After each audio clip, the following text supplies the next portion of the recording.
Voilà, donc c'est tout le monde, petite présentation de la Zephyr 3.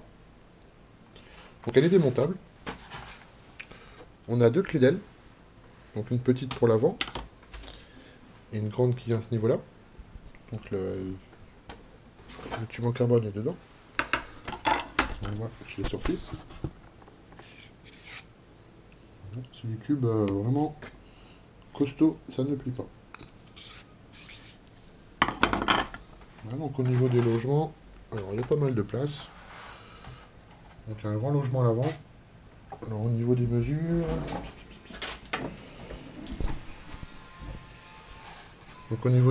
on a 25, un peu plus de 25 cm en longueur et un petit peu moins de 6,2 cm en largeur. Voilà. À l'arrière, donc là c'est le compartiment qui est sur le centre de gravité, donc idéal pour un autopilote. On a on a qu'est-ce que je dis, on a 17 cm et puis le petit logement pour les contrôleurs. Au niveau du support moteur, donc il y a une platine en aluminium, ça va faire 2,5-3 mm d'épaisseur, bien costaud, à coller ici, avec le petit support qui vient dessus, et le support moteur, qui vient se fixer, où on peut régler en avant en arrière. Voilà.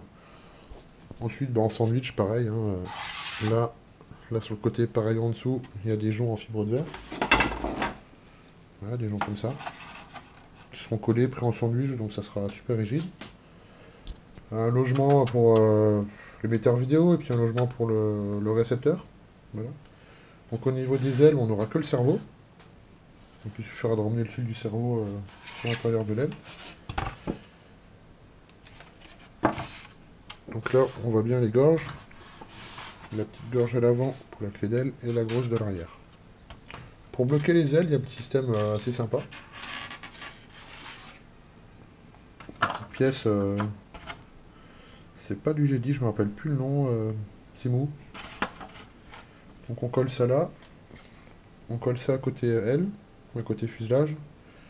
Et puis avec un élastique, hop, on vient se rechoper là-dedans, puis emprisonner l'aile sur le fuselage. Voilà, donc c'est pratique. Au niveau des baies, c'est propre aussi. Donc pour fermer les baies, il y a déjà des avant-trous qui sont faits. Donc là, on visse puis on colle les inserts. Donc en fait, c'est des chevilles à placo. Voilà, puis il y a une petite vis sympa en plastique qui viendra se fixer dessus, quoi. Bon, c'est propre. Les ailerons, toujours en balsa. Voilà, ils sont assez légers. Le capot, tac, il va refermer tout ça. Alors au niveau des winglets, il y a des petits winglets qui vont au bout d'aile. C'est joli. Il y a 3 as de pique. Voilà. Et les deux dérives principales, donc elles sont même très très grandes, qui vont venir ici de chaque côté. Et là on voit passage de clé d'aile, des passages pour les élastiques, et puis ça doit être passage réservé, je pense, pour passer le fil du cerveau. Voilà, ma présentation brève, je referai ça un peu plus proprement plus tard. Mais voilà, au niveau de l'envergure, ça fait 1,20 m, je crois.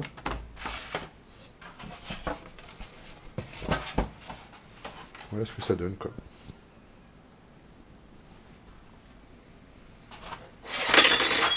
Ça tombe un peu plus bas. Donc au niveau du fuselage, on voit les deux passages pour les clés d'aile, pour coller les fourreaux, les inserts pour les joncs en sandwich, et puis les inserts pour les platines de verrouillage. Voilà.